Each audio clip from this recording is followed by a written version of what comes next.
Olá pessoal, boa tarde a todos. Me organizando aqui. Bom dia, boa noite para quem vai entrar depois, não é verdade?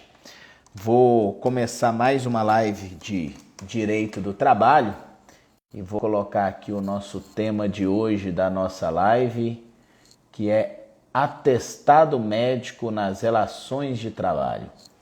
E aqui eu vou acrescentar nesta nossa live, o professor da live que a gente faz juntos. O professor está falando que eu estou sem áudio aqui. Tudo bem? Salve, salve, Rodrigo. Boa tarde, notáveis. Boa tarde, todo mundo.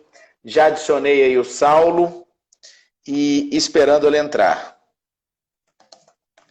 Meus amigos, quando a gente fala em atestado médico, existe uma série, e eu digo uma série mesmo, obrigado, Dali, obrigado, meus grandes amigos, uma série de temas relacionados ao atestado médico que envolve o dia a dia da advocacia trabalhista, o dia a dia de todos os operadores relacionados ao direito do trabalho, contabilidade, gestores de RH e até advogados que não são advogados trabalhistas, mas diariamente não conseguem ou precisam atender e responder.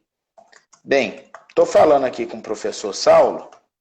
Ele disse que já enviou aqui o pedido e eu também já enviei o aceite. Estou aceitando de novo aqui para ver o que acontece para a gente conseguir organizar a entrada dele. E olha só quem chegou, meu querido amigo Saulo Soares. Saulo, que é doutor. E é doutor em um monte de vezes aqui. Ele é doutor porque tem doutorado, porque é médico, porque é advogado, porque é o cara e porque é o professor que está aqui conosco para falar sobre esse assunto.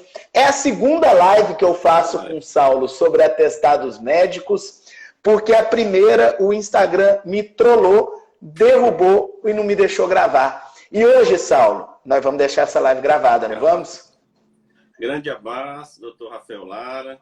Muito obrigado pela atenção de sempre. É excelente estarmos aqui juntos de novo na nossa segunda live, tratando desse tema que interessa tantas pessoas. Muito bem, meu amigo.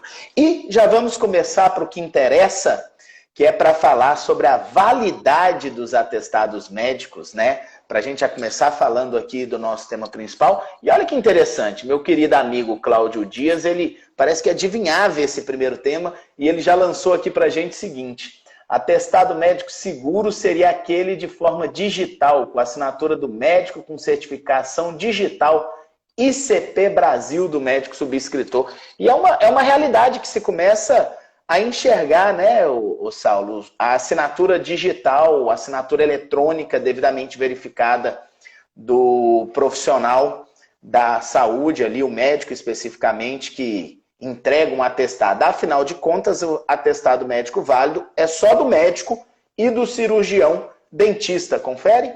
Exato. A resolução do CFM 1658, lá de 2002, ela trata exatamente isso, que só vai ser válido para fins de comprovação de afastamento o atestado médico ou o atestado odontológico.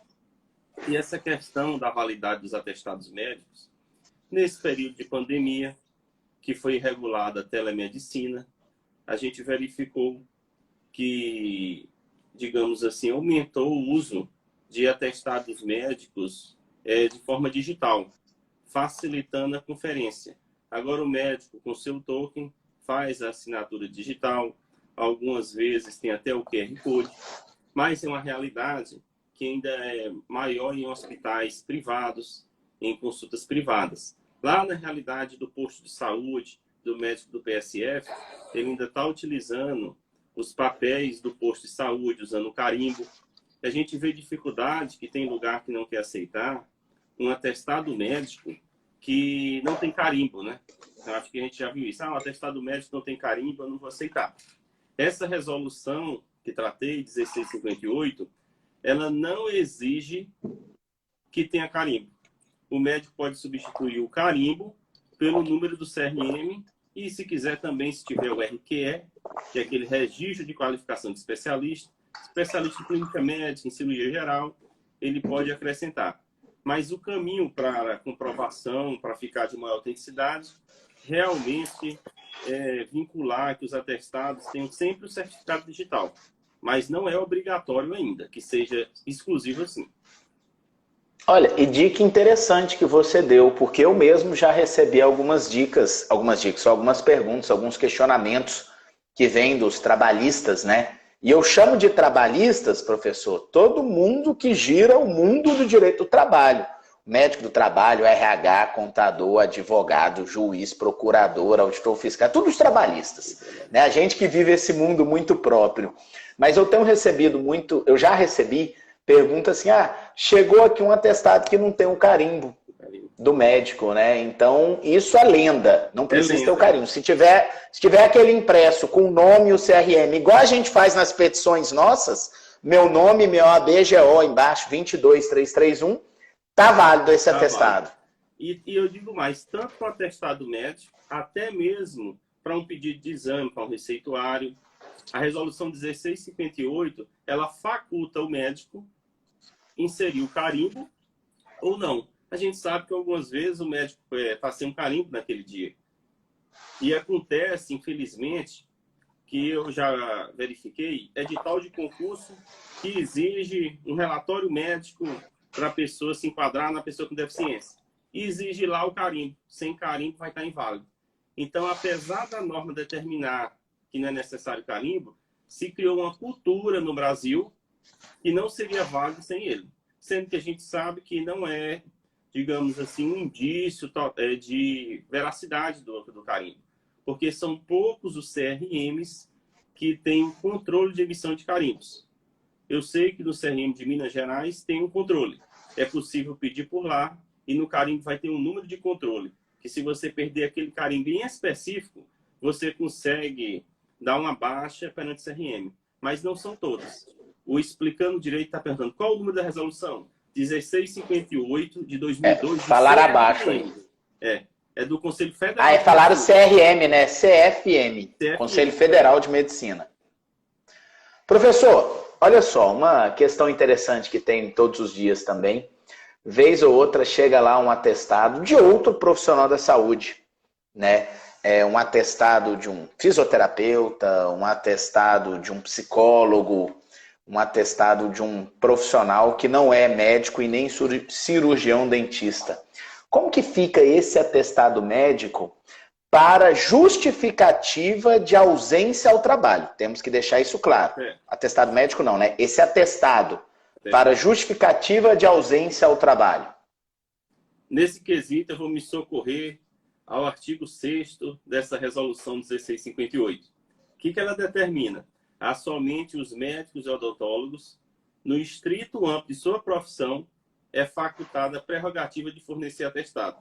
E o parágrafo 1º ainda diz mais, que os médicos somente podem aceitar atestados para afastamento de atividades de quem é inscrito no CRM ou no Conselho Regional de Odontologia.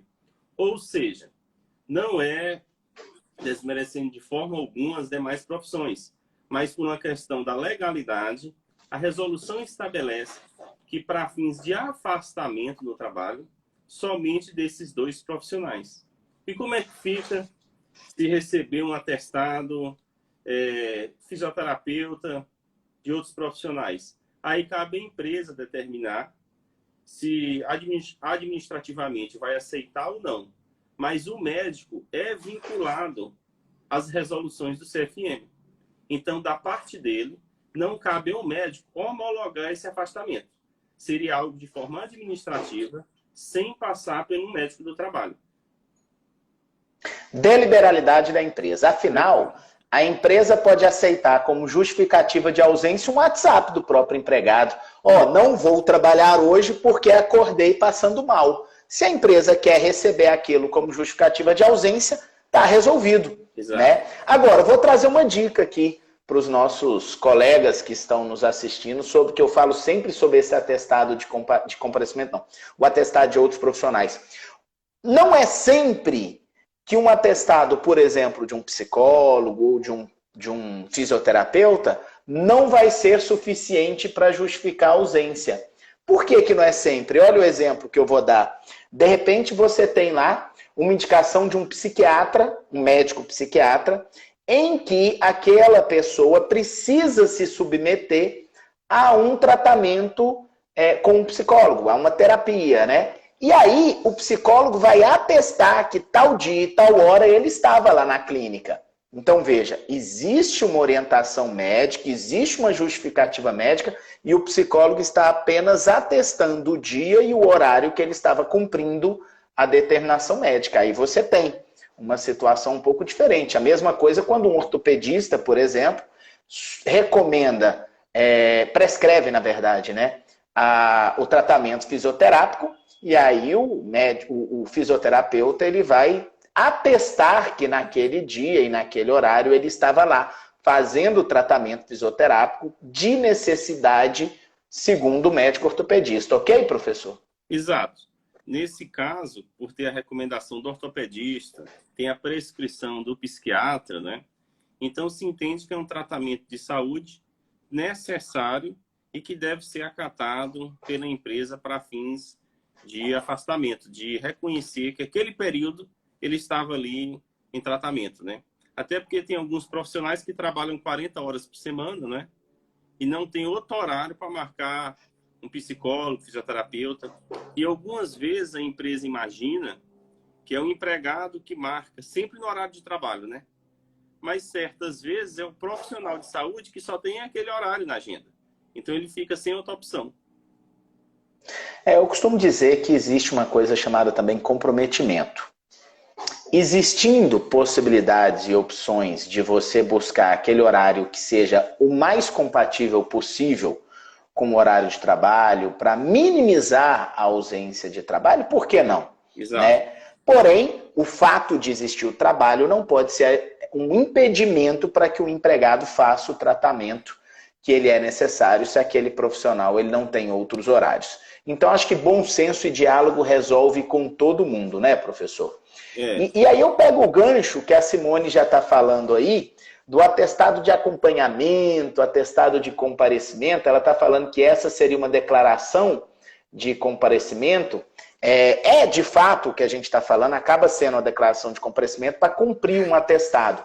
Mas existe também o atestado de comparecimento, né? Aquele cara que, o trabalhador ou a trabalhadora que acorda um dia e vai ao posto de saúde, fala, tô aqui com algum sentimento, tô sentindo alguma coisa ruim, esteve ali no posto de saúde, o médico percebe que não tem nada que afastá-lo do trabalho, mas atesta que ele compareceu no posto de saúde. Aí o trabalhador não vai trabalhar e no outro dia ele leva esse atestado de comparecimento. E da mesma forma, aquele atestado de acompanhamento, né?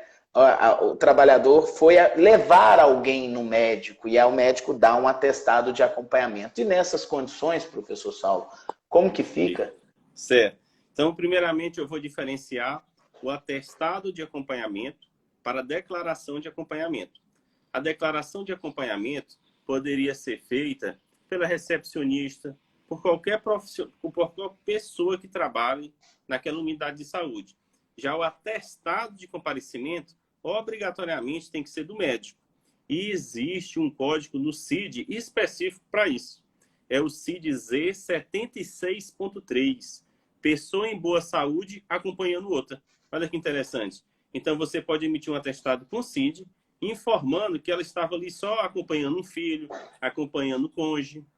O que acontece?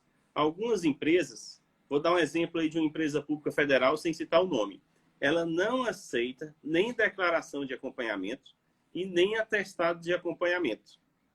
O que acontece? Não, ela não aceita que o próprio trabalhador apresente em relação a ele. Mas ele determina que durante um mês, durante 2 turnos, você pode acompanhar algum parente que esteja cadastrado. Então, vai também da forma administrativa. Nesse aspecto, não vai passar pelo médico para homologar. Algumas vezes as empresas pedem que passe no médico simplesmente para o aspecto formal, para verificar questão aí, muitas vezes, do carimbo, vão perguntar. O médico sempre vai enfrentar isso. sempre o administrativo vai perguntar, essa declaração está sem carimbo, a gente está achando que o médico é especialista em outra área, é o que a gente pode até falar. Médico ginecologista pode atestar para homem, né? Tem essa pergunta. Um médico ortopedista pode atestar uma doença psiquiátrica? Então, sempre vai ter esse questionamento para o médico do trabalho. Então, o interessante é verificar nesse aspecto de norma coletiva, se a empresa tem algo, mas se o atestado for dado por médico com CID ou sem CID, que a gente pode tratar, ele tem que ser acatado. E a gente precisa, e tem uma polêmica em torno disso, né, nesse tema, que ainda traz, principalmente quando a gente está falando de filhos menores e de idosos. A CLT até já prevê o comparecimento, né, e restringe isso ao número de vezes no semestre, mas a grande verdade é que a interpretação jurisprudencial tem caminhado no sentido de que existe uma obrigação do pai ou da mãe, dos pais, a acompanhar, a levar o filho menor no médico. E essa obrigação passaria a ser um dever que justificaria essa ausência. A mesma coisa no idoso, em razão das previsões do Estatuto da Criança e do Adolescente, em razão do Estatuto do Idoso. Mas o fato é que, sob a ótica da CLT, o atestado de comparecimento, o atestado de acompanhamento, inclusive, ele não justifica a ausência ao trabalho. E aí a gente abre todo esse debate. O nosso querido amigo professor Arnaldo, que está falando aqui, ele é auditor fiscal do trabalho também, que esse tema gera muitos conflitos, e ele pode, de fato, comprovar essa situação, porque as pessoas acabam gerando, principalmente quando você tem um filho doente, uma mãe, um pai idoso doente, uma ansiedade. Eu acompanhei o caso de uma trabalhadora, colega, advogada, em que ela tinha uma situação muito delicada. A filha dela tinha necessidade de fazer uma cirurgia e ia ficar internada 30 dias. E somente ela poderia acompanhar a filha dela. A filha dela era uma criança aí de menos de 6 anos de idade. E aí você trazer esta condição deste acompanhamento é quando você entra nesse CID, né, professor? De acompanhamento de fato, da pessoa saudável, acompanhamento à pessoa doente. E isso submete ao INSS para aprovação e para o INSS pagar ainda mais nessas situações longas. Ocorre que, por muitas vezes, o INSS nega. E aí você precisa judicializar e tomar providências. Mas acho que caminha bem a jurisprudência nessas situações em que aquele filho menor, aquela pessoa, ela precisa do acompanhamento, né? O Luiz Fernando, nosso querido notável aí, está falando que o professor Fabiano trouxe hoje cedo um julgado no sentido de ser ilícito o desconto dos dias que a mãe acompanhou o filho ao médico. Aí a gente precisa ver o contexto, Luiz Fernando.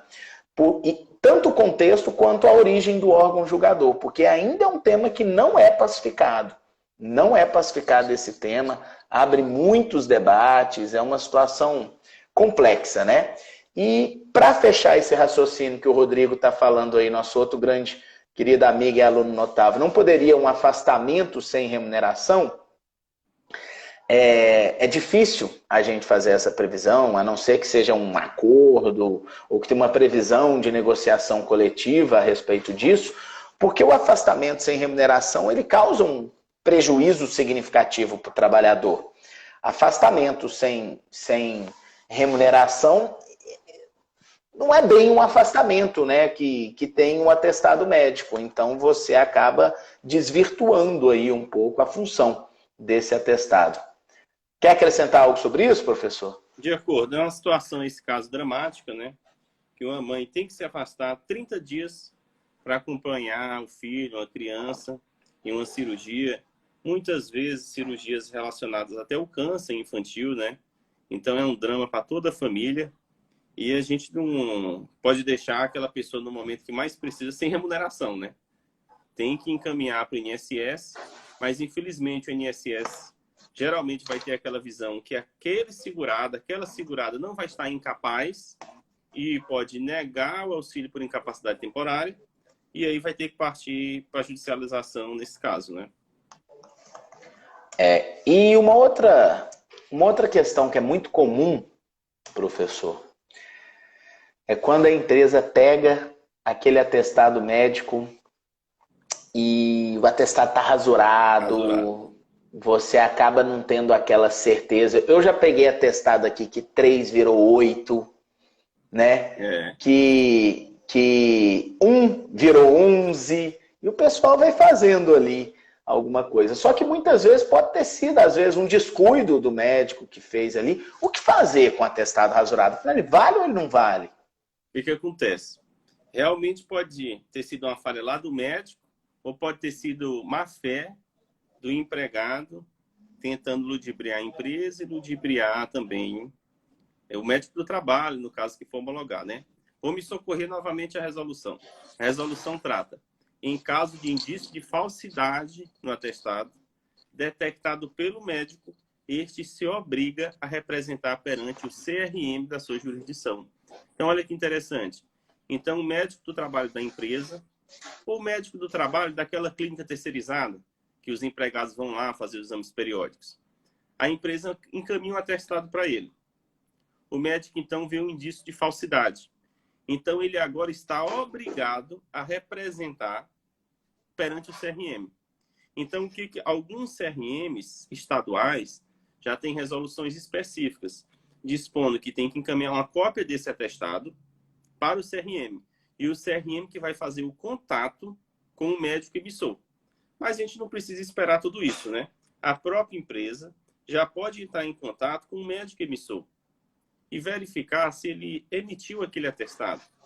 E todo atestado médico tem que estar registrado no prontuário médico. Então, a empresa entra em contato e ele vai verificar, até para uma defesa pessoal do médico, se ele emitiu aquele atestado médico daquela forma ou não. Então, essa situação, o que é que ocorre? O CFM diz que cabe ao médico entrar em contato com o CRM. Mas, vou dar o exemplo do CRM do Distrito Federal. O CRM do DF tem uma resolução. Ele diz que qualquer pessoa da empresa pode, perante o CRM, apresentar aquele atestado. Pode ser o funcionário do Recursos Humanos. Não vai ser obrigatório o médico. Porque sabemos que nem todas as empresas têm serviço de medicina do trabalho contratado, né? Então, tem que utilizar essa via. Entrar em contato direto com o médico e o médico se torna obrigado a representar perante o CRM. Não é fácil, não. São situações em que a gente acaba precisando ir adiante, mas o fato é, do ponto de vista trabalhista, se aquele atestado foi rasurado pelo trabalhador, justa causa, né, professor? Exatamente. Justa causa. Porque atestado falso, atestado rasurado, é o ápice da improbidade. Porque você precisa gozar de confiança. Exatamente, exatamente. E aí, gente, tem vários comentários, perguntas, pedidos. Eu quero dar uma sugestão. Quando vocês tiverem alguma pergunta para facilitar para a gente, faz igual o Rodrigo aqui, ó. Puxando a próxima pergunta, então. O CID não é obrigatório. Respeita-se a LGPD? Olha que maldade a pergunta do Rodrigo, hein? O Rodrigo é sempre muito bom. Agora, veja só. Deixa eu só dar um salve aqui para o meu querido amigo Beto Simonetti, nosso provável próximo presidente aí do Conselho Federal. As coisas estão trabalhando, temos outros colegas aí trabalhando, mas Beto está num trabalho muito grande lá em Brasília, agora vindo aí de uma geração de pessoas que têm representado a ordem. Mas olha só, primeira pergunta, vamos para a pergunta do Rodrigo por partes. O CID de fato não é obrigatório? Porque aí o Rodrigo já pega e fala, se não é obrigatório, respeita a LGPD? E aí, professor Saulo? Vamos lá. O que acontece? O CID é aquela classificação internacional de doenças e problemas de saúde criado pela OMS. Atualmente está na versão número 10, a gente usa CID 10, mas já está para sair do forno aí a CID 11. vai ter algumas mudanças nessa CID-11. Vai ser difícil até acostumar a falar, né? CID-11. Tudo a gente só fala CID-10, CID-10, CID-10, CID-10. Vai mudar alguns códigos, vão ser alterados, entendeu? Vai acrescentar alguns códigos, então vai ter um grande debate aí com o CID-11. O que acontece? O que é o CID? É um diagnóstico codificado. Mas, na verdade, hoje todo mundo tem acesso, né? Basta você digitar ali o CID no Google, aí você já sabe o que o trabalhador está afastado. O Conselho Federal de Medicina estabelece que a inserção do diagnóstico, seja escrito expressamente ou em código, só pode ocorrer com autorização do paciente, nesse caso, do trabalhador. E ainda diz mais, essa confirmação tem que estar expressa no próprio atestado. Então, hoje, grandes hospitais que têm aqueles formulários padrões de atestado médico, lá no final já tem escrito: autorizo a inserção, a colocação do CID nesse atestado. E o paciente assina junto o atestado. Olha que interessante. Então, o empregador, quando receber um atestado assinado pelo próprio trabalhador, pelo próprio paciente, ele tem que entender isso.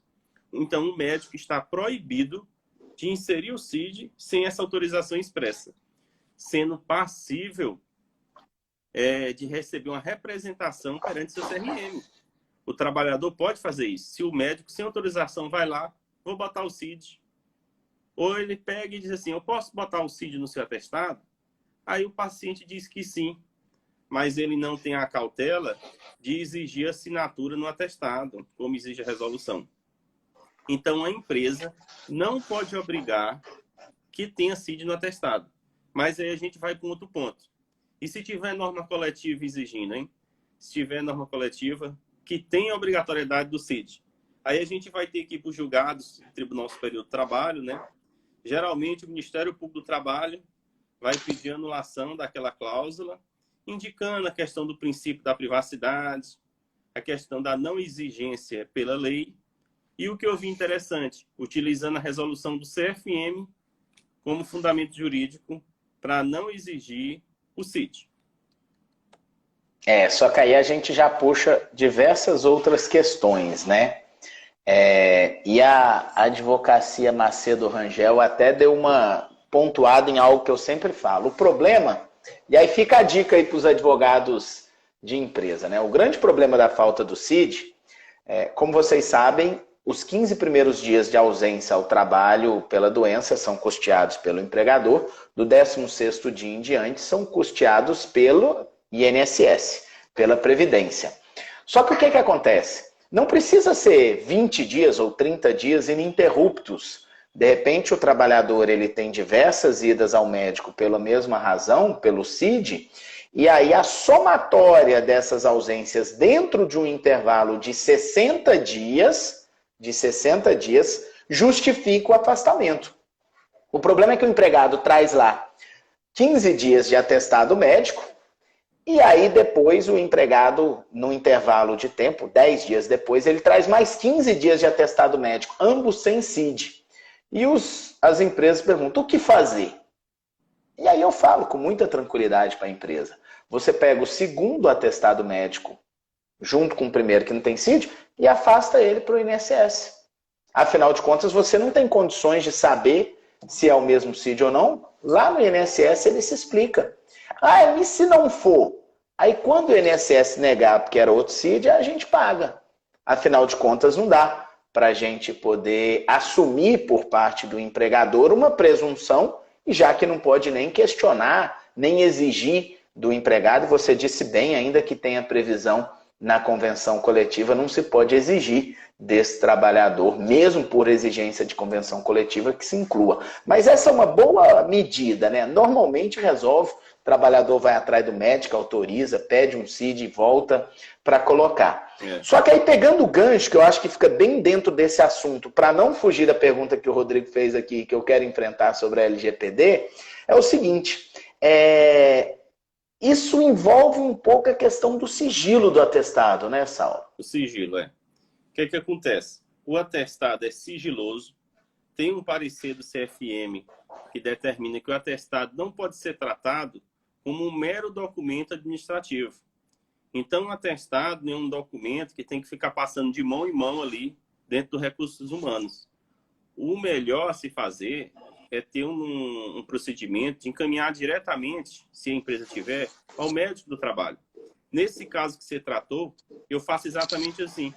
Como médico do trabalho, quando um paciente traz um atestado sem CID e outro sem CID dentro de 60 dias, eu encaminho para o INSS, porque eu não tenho como saber qual foi aquele afastamento. E uma participante aqui questionou, mas a empresa não consegue fazer um dossiê das doenças relacionadas ao trabalho, né? Quando não tem CID. Realmente prejudica.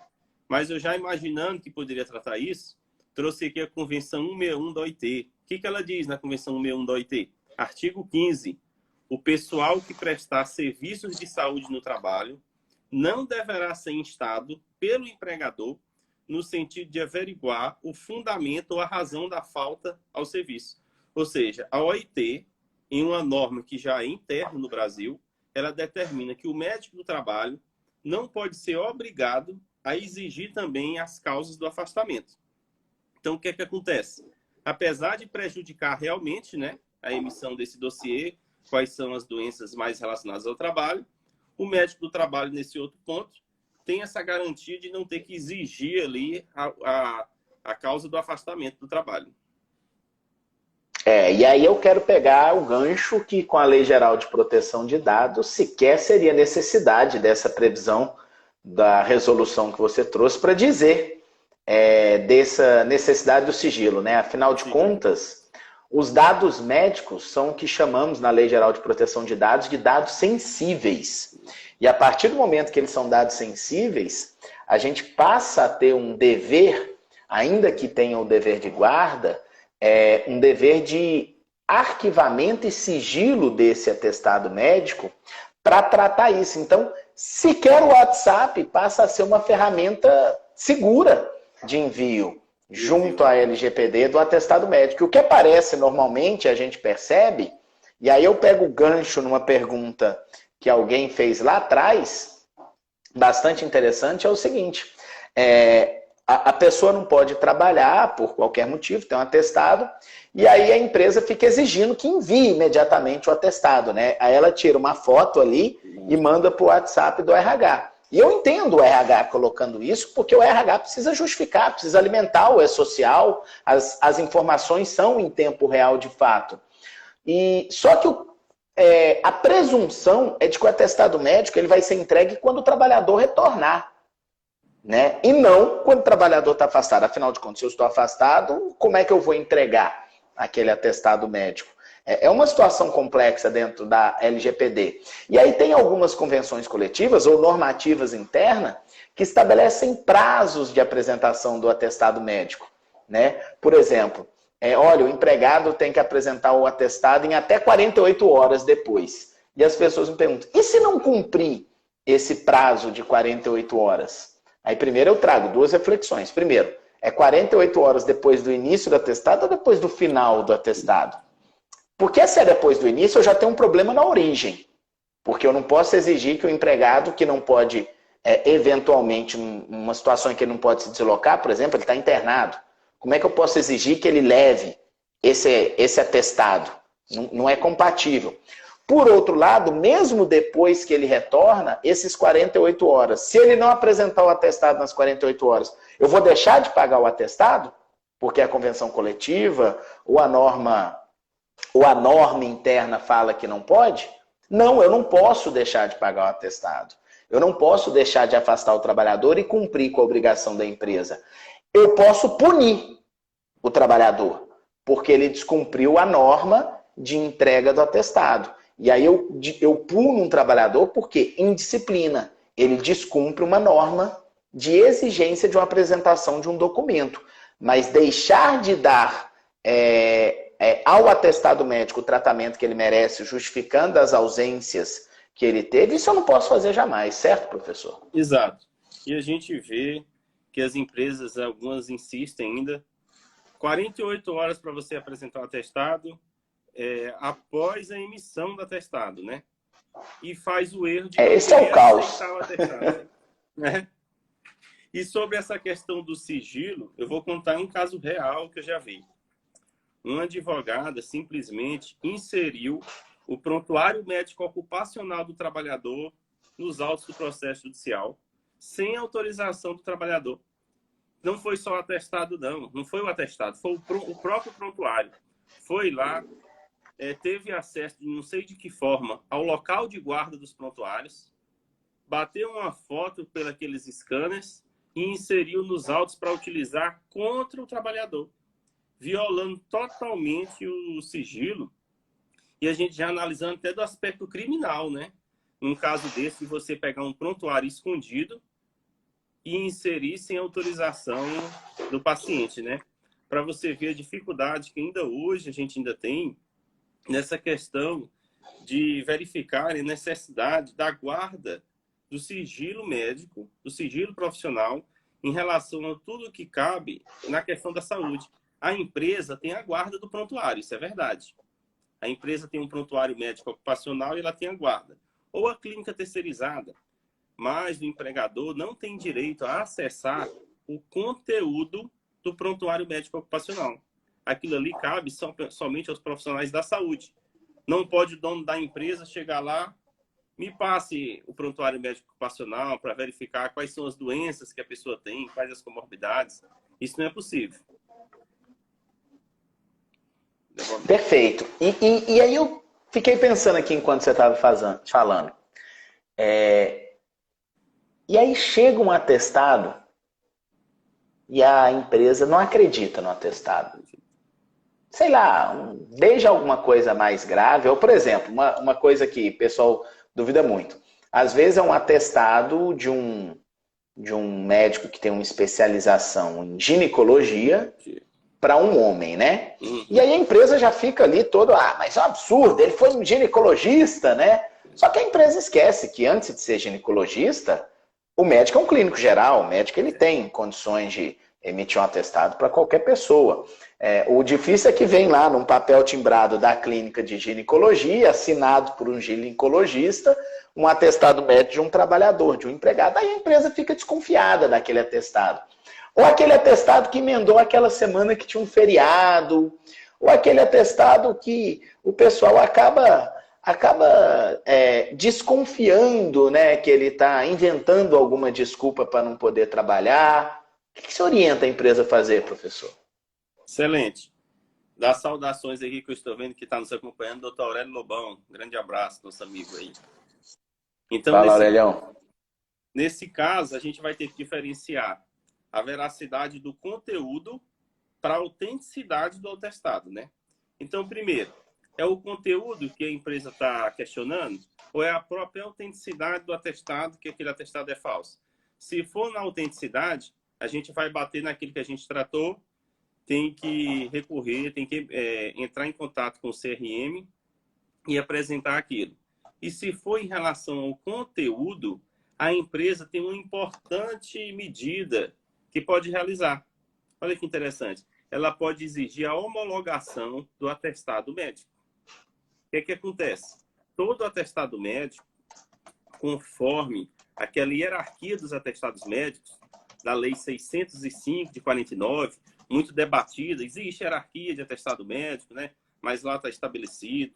Na súmula 15 do Tribunal Superior do Trabalho, o médico do trabalho, hierarquicamente, ele é superior ao médico que emitiu o atestado, o médico assistencial.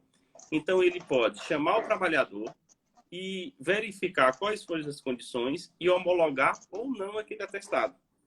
Aí quem está nos ouvindo pode questionar, mas existe legalmente essa previsão? Eu digo existe. O Conselho Federal de Medicina, na resolução 2183 de 2018, ele estabelece que o médico do trabalho tem o direito de homologar o atestado médico. E o que é que ele pode fazer? Ele pode tanto cortar os dias, pode cortar totalmente aquele atestado, pode diminuir parcialmente, ou ele pode até aumentar o prazo de atestado médico. Então, por isso que é importante a empresa ter essa assessoria com o médico do trabalho para evitar essas possíveis falhas, né? Perfeito, perfeito. E, professor, Para não deixar de falar, tô olhando aqui, já foram 41 minutos, nossa live está quase acabando, tem muita coisa para a gente falar, mas para a gente não deixar de falar do atestado da moda.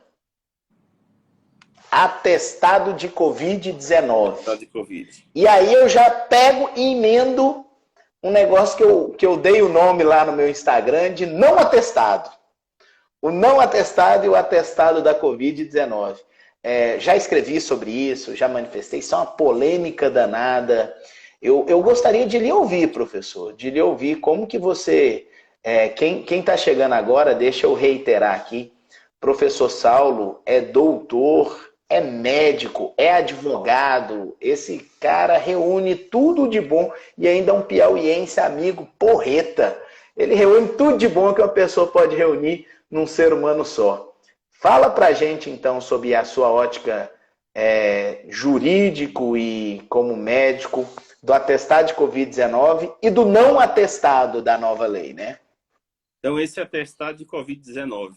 Eu sou médico do trabalho de hospital. Então, imagina aí o tanto de afastamento relacionado à Covid, né?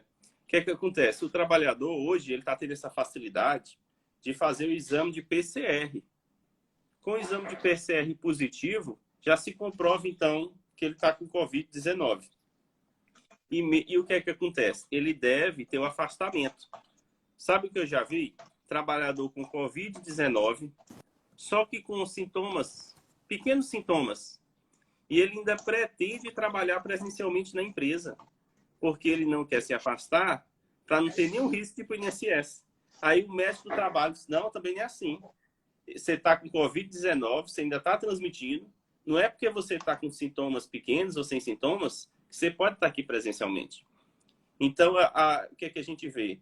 Além de ter aquele empregado que a gente tratou, que quer se afastar demais sem necessidade, está acontecendo agora o contrário.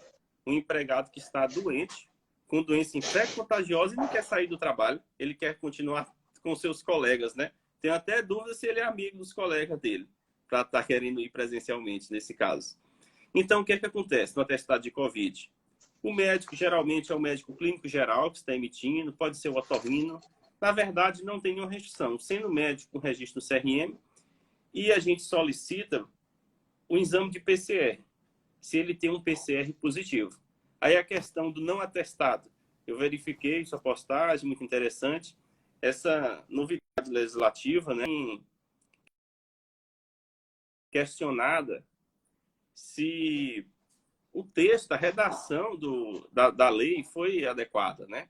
Alterou a Lei 605 de 49, essa Lei 14.128, e ela tirou a exigência de atestado durante os 7 primeiros dias, né?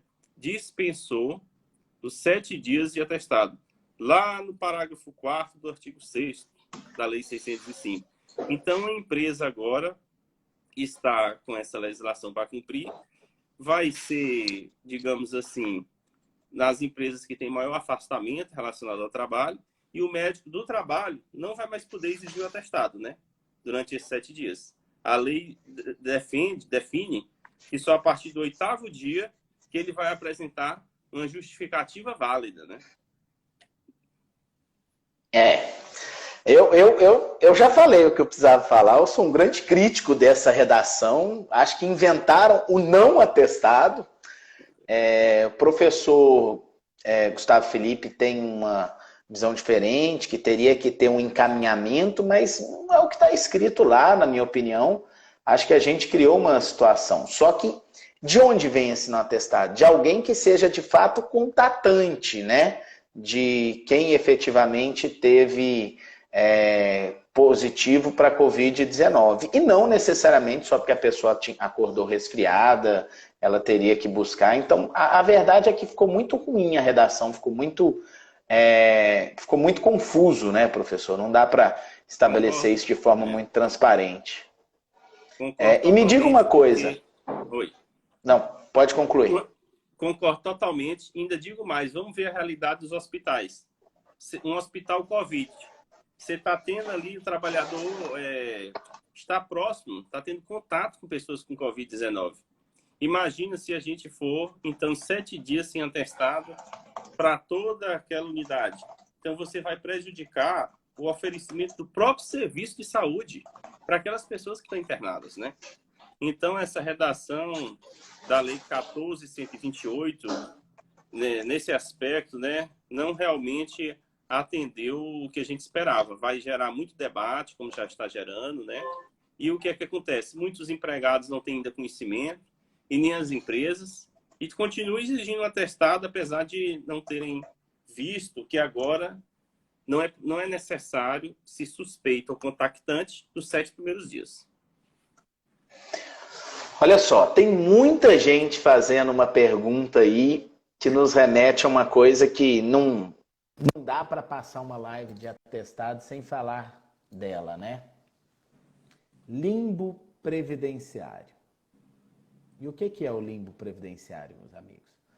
O limbo previdenciário é quando você tem uma pessoa que tem uma recomendação de afastamento médico, mas o INSS não reconhece aquele afastamento, a prorrogação de um afastamento, entende que a pessoa tem que voltar ao trabalho.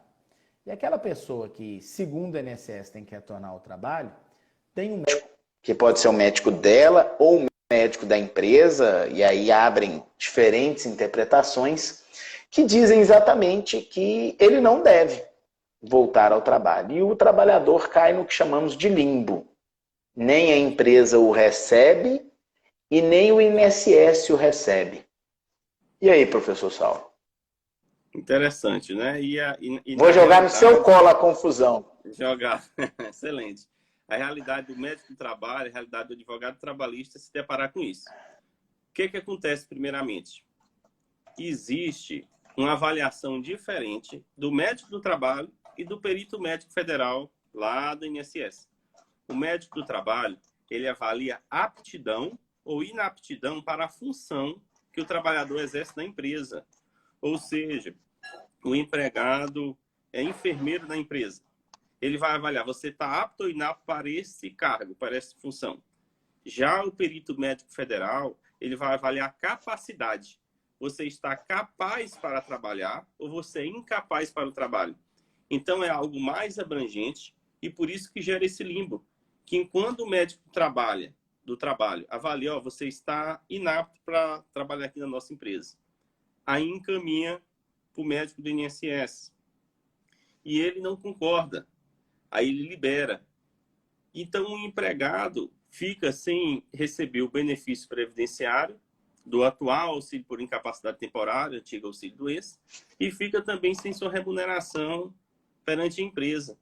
Nesse caso, há um entendimento, né, que pode ter tanto recurso administrativo perante o INSS, mas já vi também situações que entendem que a empresa tem que acolher esse empregado e não pode deixar ele sem um salário, porque a decisão do perito médico federal seria hierarquicamente superior e a empresa seria obrigada a respeitar. E o CFM, o que tratou desse debate aí? O Conselho Federal de Medicina tem um parecer específico sobre isso, muito interessante também. O que é que ele aborda? Que o médico do trabalho, ele não teria que negar essa recepção por parte da empresa. Mas se ele constatar que aquele empregado não tem condições de trabalhar, ele pode encaminhar novamente. Vou dar um exemplo. Vai que o trabalhador é operador de ponte rolante. Ele é um operador de ponte rolante e ele está com problema psiquiátrico grave. O médico do trabalho sabe que se liberar aquele trabalhador para a empresa, ele tem uma chance maior de cometer um acidente de trabalho grave, ferindo até terceiros no trabalho. Então, o médico do trabalho fica sem uma situação que ele não pode determinar a volta do trabalho. Então, ele encaminha de novo ao INSS, mas a empresa, ao mesmo tempo, ela pode adaptar aquele período para outra função. Devolvendo a palavra. Mas olha só, o tema é muito complicado, né? Porque abre para a gente uma série de repercussões jurídicas que podem trazer uma consequência financeira muito significativa para a empresa. Essa história de quem vai afastar, quem não vai afastar, de quem é a boa-fé, de quem é a má-fé. Cada caso, efetivamente, é um caso, né? Cada caso, efetivamente, é um caso. Mas a jurisprudência tem caminhado muito no seguinte sentido. Se a empresa se recusou, como você dizia, se a empresa não permitiu que ele trabalhasse, então ela acaba respondendo por isso. Se o trabalhador é que não permite esse trabalho, o médico do trabalhador que não permite, a empresa não pode ser responsabilizada por isso. Sendo que talvez aí o grande problema seja a previdência, né? A grande briga é com a previdência, não é com o trabalhador, não é o empregador. Por isso que o limbo é algo tão complexo. Eu tenho dito sempre, professor, que a empresa diga ao trabalhador para procurar um médico dela e para ele determinar se é para ele voltar ou não.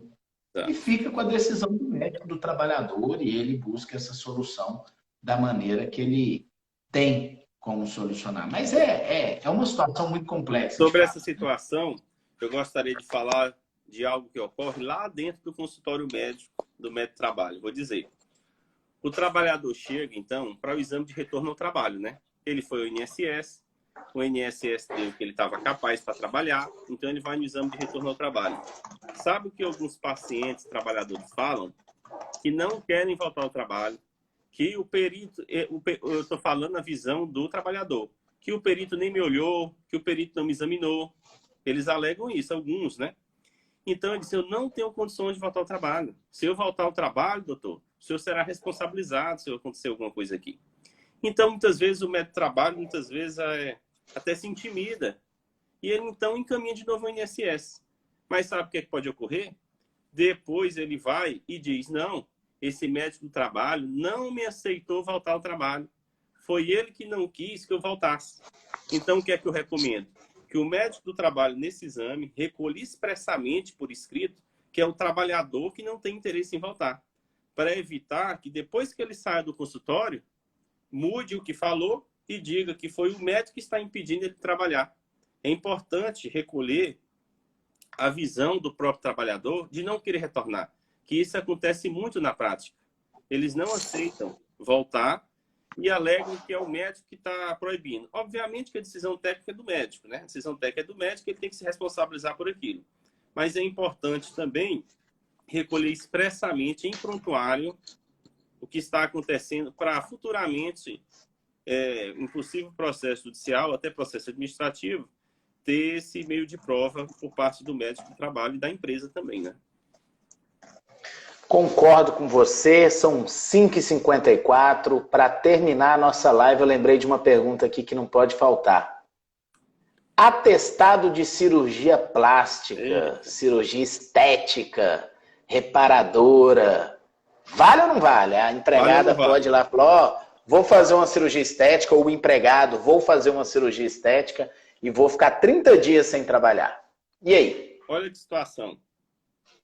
Vou de novo buscar o parecer do CFM, parecer do Conselho Federal de Medicina, número 46 de 2017. Vai tratar exatamente disso. Emitido pela amiga, conselheira Rosilane, amiga nossa, presidente da ANANT. O que ela estabelece? Que o trabalhador, o paciente, fez uma cirurgia plástica, estética ou reparadora. Algumas empresas só aceitam um atestado para fins de afastamento se for uma cirurgia reparadora. Já a cirurgia estética não aceita. Mas olha o que essa parecer fala. Que aquela lesão é uma ferida, né? É uma ferida. Não independe se foi de estética ou de reparadora. Aquela pessoa vai ter uma ferida que vai ser necessário afastamento. Então, o que ela determina? Que cabe ao médico do trabalho, se chegar para ele acatar aquele atestado mesmo em caso de cirurgia estética. Mesmo em caso de cirurgia estética. Porque justifica um afastamento naquele período. Mas também como que é a prática, né? As empresas, na realidade, não aceitam, né? E aquilo ali não é nem encaminhado ao médico. Pela própria gestão de pessoas, pelo próprio recursos humanos, já barra aquele atestado estético. Eu vejo que acontece isso. Mas se o médico tomar conhecimento, esse parecer determina que o médico não pode ficar fixo se é estético ou reparador. Ele tem que avaliar uma coisa. Aquela pessoa está afastada ou não, né?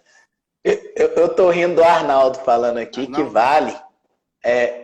professor Arnaldo está falando que vale, porque o povo tem que ficar bonito e a empresa tem um ganho estético com o upgrade efetuado. Ai, ai. Arnaldo é um brincalhão, um grande amigo. Professor, mas então o que você está dizendo é que a empregada ou o empregado ele pode agendar aquela cirurgia estética para quando ele quiser, quando ele bem entender que o atestado vai valer mesmo. Assim, pessoalmente, eu acredito que o empregado, se uma cirurgia estética, ele devia buscar um período que não prejudicasse a atuação na empresa, né? Isso é uma questão estética, né? Reparadora. Mas, com esse parecer, que é até um caso real de um servidor público do Supremo Tribunal Federal, é um paciente do STF, que fez cirurgia plástica, e foi lá no CFM pedir um parecer a respeito do caso dele. E o CFM entendeu que o médico deve avaliar se aquela ferida da lesão, né, da cirurgia, gerou ou não afastamento. Então, teoricamente, ele poderia escolher qualquer data, né? Mas a gente sabe que algumas empresas, né, pode não aceitar. Se essa decisão sobrar para o médico, ele tem que estar atinente a esse parecer do CFM, porque é um parecer, tem uma norma que determina que são vinculativos, o parecer do CFM é vinculativo ao médico, né? Então ele tem que seguir, mesmo que pessoalmente não concorde, né? Mesmo a gente pessoalmente não concordando com a norma, a gente vai ter que cumprir aquela. Professor, quero lhe agradecer imensamente a oportunidade de a gente ter conversado aqui sobre atestados médicos nas relações de trabalho. Dizer a todos que essa live dessa vez fica gravada, não é possível que eu vou ser trollado 2 vezes com aqui o professor Saulo. Gente, quem não segue o Saulo ainda, vale a pena, ele traz muita informação desse mundo da medicina e do direito, é um grande professor, como eu disse, um piauiense arretado, dos bons mesmo. Obrigado, gratidão, viu, professor? Muito gratidão obrigado, mesmo. Doutor Rafael Lara. Desejo sucesso agora nessa caminhada, na pré-candidatura à presidência da OAB. É um excelente nome, contamos aí que dê tudo certo. Muito obrigado, sempre é muito ativo aí nas lives, fico à disposição sempre que precisar. Agradeço a amizade. Muito obrigado. Obrigado mesmo. Para quem está perguntando, meus amigos, Saulo Soares BR. BR, exato. Um abraço. Grande abraço, tchau.